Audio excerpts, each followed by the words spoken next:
सत्संगत जी, प्रेम से कहना धन निरंकार जी। गुरु गोविंद दो खड़े, काके लागू पाए, बलिहारी गुरु आपने गोविंद दियो बताए। तो गुरु के ऊपर बलिहार जाए। संतों महापुरुषों कहते हैं, जब जब उड़ी पतंग ज्ञान की, हाथ गुरु के डोर रही।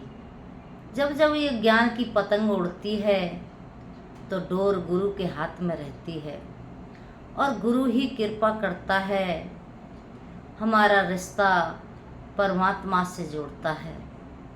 कि गुरु गोविंद दो खड़े, कि गुरु भी खड़ा है गोविंद भी खड़ा है, तो मैं किसके पैर स्पर्श करूं, किसके चरण छूऊं, तो वो गुरु को बलिहार जाता है, गुरु के चरण छूता है। क्यों? क्योंकि गोविंद तो पहले से ही मेरे साथ था, लेकिन इसने कभी मुझे ये नहीं कहा कि मैं तेरे साथ हूँ। आज जब गुरु जीवन में आया तब समझ में आया कि ये गोविंद मेरे पास है, कि ये गुरु ने मुझे बताया। इसलिए गुरु के ऊपर बलिहार जाते हैं, गुरु पे अपने जीवन को न्यौछावर कर देते हैं कि गुरु ने मेरे ऊपर कृपा की तो मुझे ये गोविंद समझ में आया। इसलिए हम सद्गुरु का शुक्राना करते हैं कि सद्गुरु आपका लाख लाख शुक्र है कि आपने हमारे जीवन में ये आनंद, ये खुशियाँ, ये रहमतें दी हैं। क्योंकि जीवन तो हम पहले भी जी रहे थे, लेकिन हमको समझ नहीं थी, ना इस परमात्मा की समझ थी, ना भक्ति की समझ थी। लेकिन जब हम आपके चरणों में आए तो आपने हमारे ऊपर कृपा की, इस परमात्मा का ज्ञान दे करके इसकी भक्ति हमको समझाई जब हम आपकी शरण में आए। तो इसलिए हम सद्गुरु का शुक्राना करते हैं। कहते हैं गुरु ही होता है जो हमारे मन मंदिर में, जो अंधकार में हम जीवन जी रहे होते हैं, उसको उजाले में लाके, कहते हैं कि अंधेरे से प्रकाश की ओर। कि सद्गुरु कर्म ही ये करते हैं कि इस जीव आत्मा को अंधेरे से प्रकाश की ओर ले जाते हैं। अंधेरा क्या है? अंधेरा ये संसार है। जितना भी हम इन आँखों से देखते हैं सब झूठ है। और जब इसको अज्ञानता के अंधेरे में इंसान रहता है, सब कुछ अपना मानता है, तो सद्गुरु उजाले में लेके आते हैं कि देख, उजाले में देख कि ये तेरा कुछ भी नहीं है। अंधेरे में तुझे लग रहा है कि सब कुछ मेरा है, लेकिन जब उजाले में आएगा तब तुझे साफ दिखाई देगा कि तेरा कुछ भी नहीं है। इसी तरह सद्गुरु ने जब हमसे पहला प्रण लिया तो सद्गुरु ने हमको समझाया, ये तन मन धन इस प्रभु परमात्मा की देन है, इस निरंकार की देन है। आज हम देखते हैं कि जितने भी संसार में झगड़े हैं वो सब तन मन धन के हैं। किसी को अपने मन पे अभिमान है, किसी को अपने तन पे अभिमान है, तो किसी को अपने धन पे अभिमान है, और अभिमान के कारण ही सारे झगड़े होते हैं। तो सद्गुरु ने हमको मुक्त कर दिया पहले ही प्रण में कि इनसे सबसे मुक्त हो जाओ। कि हम देखते हैं इस संसार में किस तरह से भाई भाई में झगड़ा होता है। एक ज़मीन के टुकड़े को लेकर के एक दूसरे को मारने काटने को तैयार हो जाते हैं, लेकिन उसको ये समझ नहीं है कि ये संसार में जितना भी कुछ है ये सब इस प्रभु परमात्मा की देन है। ये धरती, जितनी भी पृथ्वी है, जितना भी संसार में हम देख रहे हैं, जो कुछ भी है, ये सब परमात्मा का बनाया हुआ है। ये धरती भी परमात्मा ने बनाई है।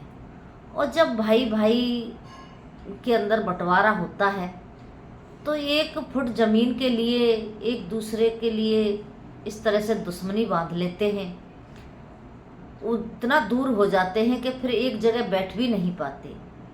और वो किसके लिए करते हैं ये सब कुछ? क्योंकि उसको तो रहना नहीं है, उसे तो एक ना एक दिन चले जाना है संतान के लिए, कि मेरी संतान पे ज़मीन ज़्यादा आ जाएगी।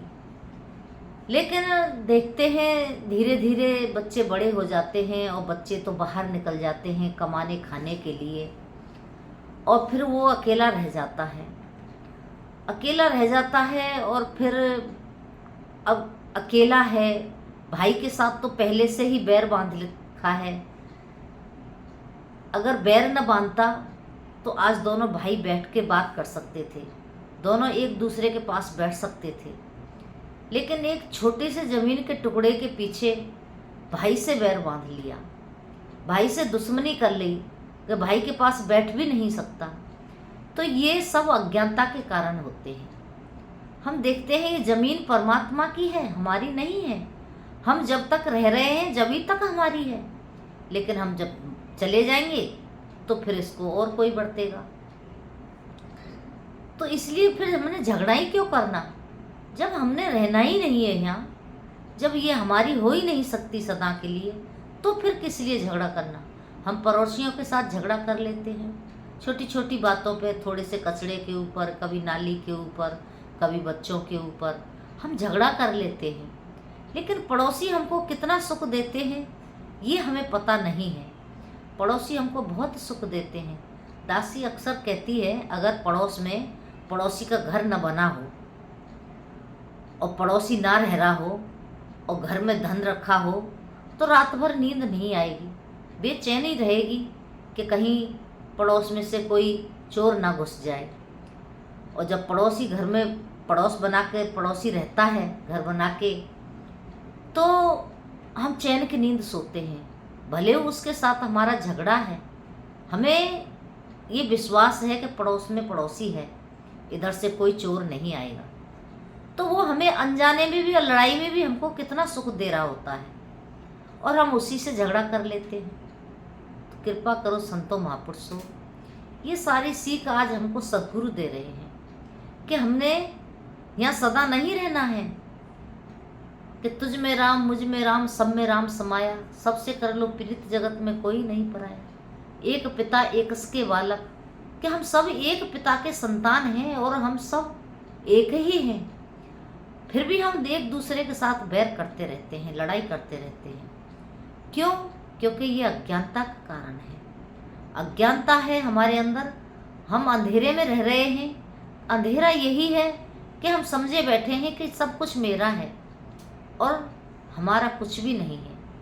तो ये समझ हमको सद्गुरु देते हैं और हम फिर जीवन को जीने का तरीका सीखते हैं कि हमने जीवन को कैसे जीना है। हमने किसी से झगड़ा नहीं करना, किसी से बैर नहीं करना, किसी से नफरत नहीं करनी, क्योंकि हम सभी एक ही पिता परमात्मा की संतान हैं। और संगत और संतों महापुरुषों हम देखते हैं कि कहते भी हैं, तेरा तुझको अर्पण क्या लागे मेरा, तन मन धन सब कुछ है तेरा। जब तेरा तुझको अर्पण कर दिया तो फिर तेरा क्या है? तू किसके लिए झगड़ा कर रहा है, किसके लिए लूट मार कर रहा है, किसी के लिए बेईमानी कर रहा है? जिनके लिए तू कर रहा है वो तो एक दिन तुझे छोड़ देंगे, छोड़ के परदेश चले जाएंगे और तू अकेला रह जाएगा। और जब अकेले रह जाते हैं तो संतों महापुरुषों फिर ये जीवन बहुत भारी लगता है, फिर ये जीवन काटना मुश्किल हो जाता है। तो इसीलिए ये सद्गुरु हमको समझाते हैं, हमने किसी के साथ बैर नहीं करना है, किसी से नफरत नहीं करनी है, किसी से लड़ाई नहीं करनी है। हम जब किसी से लड़ाई कर लेते हैं तो लड़ाई कर लेते हैं, अब सामने वाले को तो पता नहीं उस पर कोई फर्क पड़ रहा है कि नहीं पड़ रहा है, लेकिन हमारे अंदर ज़रूर बेचैनी रहती है। और इतनी बेचैनी रहती है कि हमें नींद तक नहीं आती, भूख तक नहीं लगती। झगड़ा हमने किया और बेचैन भी हम ही हुए। क्यों? क्योंकि झगड़ा किया है तो बेचैनी तो होनी है। इसीलिए महात्मा समझाते हैं कि अपने बेचैन नहीं होना है, अपने सुख के लिए, अपने आनंद के लिए हमने सबसे प्रेम करना है। कहते हैं हम जब सबसे प्रेम करते हैं तो हम खुद भी सुखी रहते हैं और दूसरे भी सुखी रहते हैं, दूसरों को भी हम सुख देते हैं। तो इसीलिए हमने किसी के साथ निंदा, नफरत, लड़ाई, विरोध नहीं करना है और सद्गुरु के बताए हुए मार्ग पर चल के हमने भक्ति करनी है, क्योंकि ये जीवन बड़ा अनमोल है। जब चले, कहते हैं मुकदमा है अभी जारी, फैसला बाद में होगा। जब चले जाते हैं उसके बाद में कुछ लोग तो कहते हैं बहुत अच्छा था, कुछ कहते हैं बहुत बुरा था, कुछ कहते हैं, सबका अपनी अपनी मत होती है। लेकिन हमने अपनी तरफ से अच्छा बन के रहना है, हमने सबके साथ प्यार करना है। चाहे कोई कुछ भी सोचे, सोचने से किसी का कुछ नहीं होता। कहते हैं कोसने से अगर पशु मर, कौआ के कोसने से भैंस मर जाती तो फिर क्या है? नहीं होता, ऐसा कुछ नहीं होता, किसी के कोसने से कुछ नहीं होता है। तो हमने अपने गुरु पर विश्वास रख के सेवा, सुमरन, सत्संग करते हुए अपने जीवन को व्यतीत करना है। और अब समागम का दौर चल रहा है, सेवाओं का दौर चल रहा है। सभी संत महात्मा खुल के सेवा कर रहे हैं। सद्गुरु के दरबार में सेवा कोई तन से कर रहा है, कोई मन से कर रहा है, कोई धन से कर रहा है, सब सेवा में लगे हुए हैं। लेकिन हम देखते हैं जब हम नमस्कार करने जाते हैं, कहते हैं महात्मा के हम नमस्कार करें तो मुट्ठी बांध के करें, एक हाथ से करें दूसरे हाथ को पता ना चले। लेकिन साथ संगत अगर हम सोच के देखें थोड़ा सा, जब हम नमस्कार बिना देखे कर देते हैं, जेब में से माया निकालें और चुपचाप नमस्कार कर लें, तो फिर मन में बेचैनी रहती है। क्यों? क्योंकि मन में ख्याल रहता है, पता नहीं मैंने कितने की नमस्कार की है, पता नहीं मैंने कितने की नमस्कार की है। मन में वो उथल पुथल चलती रहती है। लेकिन जब हम देख लेते हैं कि हाँ मैंने 10 रुपये की नमस्कार की है, तो फिर पता रहता है कि 10 की नमस्कार की है। तो ये उलझने हमारे अंदर अभी भी बनी हुई हैं। तो सच्चा बादशाह रहमत करे, कृपा करे कि जैसा तुम चाहते हो वैसा जीवन बन जाए। क्योंकि संतों महापुरुषों, गुरु दिखावे गुरु मनावे, गुरु ही प्यार सिखाते हैं।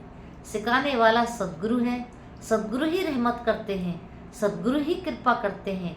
जब हम इनके चरणों में जुड़ते हैं तो ये हमको अनेकों सुख देते हैं।